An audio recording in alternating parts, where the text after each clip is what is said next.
Good morning, praise the lord.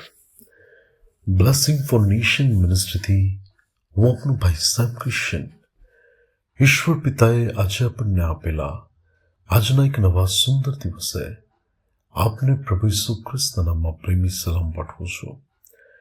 આજે આપણે પવિત્ર શાસ્ત્ર બાઇબલમાંથી ઈશ્વરના આ અદ્ભુત અને ખાતરીદાયક વચન પર મનન કરીશું. ગીત શાસ્ત્રનું પુસ્તક એનો 132મો અધ્યાય તેની 15મી કલમ.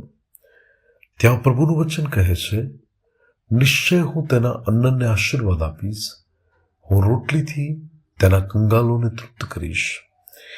હિન્દી અનુવાદમાં પ્રમાણે લખ્યું છે, मैं इनमें के भोजन वस्तुओं पर अति आशीष दूंगा और इसके दरिद्री को रोटी से तृप्त करूंगा. વલાઓ પરમેશ્વર અનાથ, વિધવા અને ગરીબોની સુધી લેનાર પરમેશ્વર છે. અને એની સાથે સાથે પરમેશ્વર ન્યાયી વ્યક્તિઓની પણ સુધી લેનાર પરમેશ્વર છે. શાસ્ત્રની અંદર લખવામાં આવ્યું છે કે ન્યાયીપણાની જેઓને ભૂખ અને તરસ છે તેઓને ધન્ય છે, કેમ કે તેઓ તૃપ્ત થશે.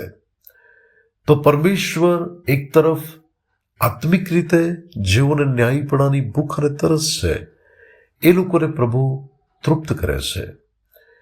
બીજી જગ્યા પર જુઓ તો પરમેશ્વર એલિયાને રોટલીથી અને ખોરાકથી પરમેશ્વર તેને દુકાળના સમયમાં તૃપ્ત કરે છે, કે જે એક ન્યાયી છે.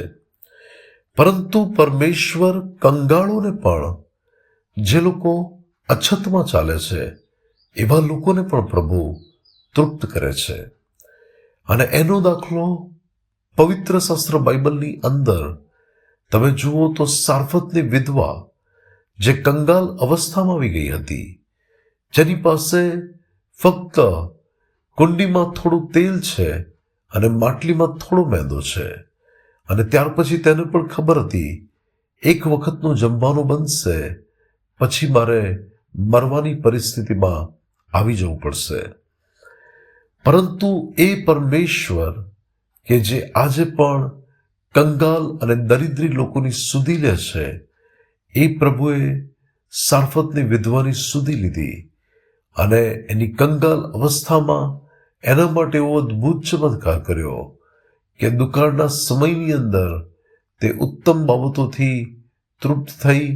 એટલું જ નહીં, પરંતુ પરમેશ્વરે તેને એવી રીતે આપ્યું કે જેનાથી તેનું ઘર આગળ વધી શક્યું.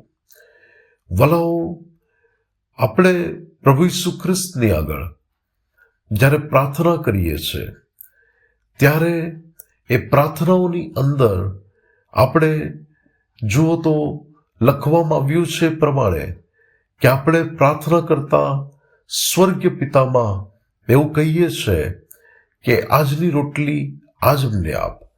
તો તે પણ પરમેશ્વરનું વચન છે કે જે પ્રભુ આપણને આપે છે. એટલે કે વચન પણ એક રોટલી છે. પ્રભુ ઈસુ ખ્રિસ્તે કહ્યું કે જીવનની રોટલી હું છું, અને એ પરમેશ્વર આજે પણ આપણને રોટલી આપે છે. ઇઝરાયેલીઓને તમે જુઓ તો સ્વર્ગમાંથી જે માનના પડ્યું, બાઇબલ કહે છે કે દેવદૂતોની રોટલી પરમેશ્વરે તેઓને ખાવા માટે આપી. તો એ રોટલી પણ તેમને પ્રાપ્ત થઈ. પ્રભુ ઈસુ ખ્રિસ્તે પોતાનો દેહ તોડ્યો ત્યારે એ રોટલી પણ છેલ્લા ભોજન વખતે શિષ્યોને આપી, ત્યારે એ દેહના પ્રતીક રૂપે એ રોટલી આજે પણ આપણે લઈએ છીએ કે જે ખ્રિસ્તનું શરીર છે. ત્યારે વલાઓ, આ બધું બાઇબલની અંદર તમે જુઓ તો ઈસુએ જે બાબત કરી એ તો એમને એક પ્રતીકના રૂપમાં હતી કે એ રોટલી અને પ્યાલો ઈશુનો દેહ અને ઈશુનું લોહી એ બાબતને સૂચવતું હતું. ત્યારે આપણે અલગ અલગ જગ્યા પર જોયું તો અલગ અલગ બાબતોના માધ્યમમાં રોટલી આપવામાં આવી છે અને પરમેશ્વરે એના લોકને આપ્યું છે. પરંતુ આજના વચનની અંદર વિશેષ કરીને લખવામાં આવ્યું છે કે હું કંગાલોને રોટલીથી તૃપ્ત કરીશ. તો ભલાઓ, એ પરમેશ્વર કંગાલ ને દરિદ્રીઓની પણ સુધી લેશે. પરમેશ્વર આપણા જીવનોની પણ સુધી લેશે કે જ્યાં તે આપણી પણ જરૂરતોને પૂરી કરે. ત્યારે અલગ અલગ જગ્યાઓ પર રોટલીથી પ્રભુએ તેના લોકોને તૃપ્ત કર્યા છે. એલિયા અરણ્યની અંદર નાસીપાસ થયેલી અવસ્થામાં છે, ત્યારે પ્રભુ તેને અરણ્યની અંદર સ્વર્ગમાંથી ખોરાક મોકલીને પ્રભુ ત્યાં પણ તેને તૃપ્ત કરે છે. એને પણ ખોરાક અને પાણી આપવામાં આવ્યા, ત્યાં તેને રોટલી આપવામાં આવી. ભલાઓ પરમેશ્વર આજે પણ પૂરું પાડે છે. પ્રભુ આજે પણ કંગાલની સુધી લે છે. પ્રભુ આજે પણ ધર્મીઓની સુધી લે છે.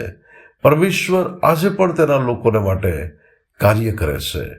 ત્યારે ભલાઓ લખ્યું છે કે તે પોતાનો હાથ ખોલીને સર્વ સજીવોની ઈચ્છાને તૃપ્ત કરે છે. ત્યારે પ્રભુનો આભાર માનીએ તેમની એ કૃપાને માટે.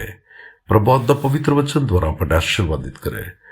પ્રાર્થના કરીએ. સ્વર્ગીય પ્રેમી પિતા પરમેશ્વર, અમે તમારો આભાર માનીએ છીએ, તમારી સ્તુતિ કરીએ છીએ. પ્રભુ, તમે આજે પણ તમારા લોકોને તૃપ્ત કરો છો અને પરમેશ્વર તમે દરિદ્રી, વિધવા અને પરમેશ્વર પિતા એવા તંગીમાં ચાલનાર લોકોની સુધી લો છો.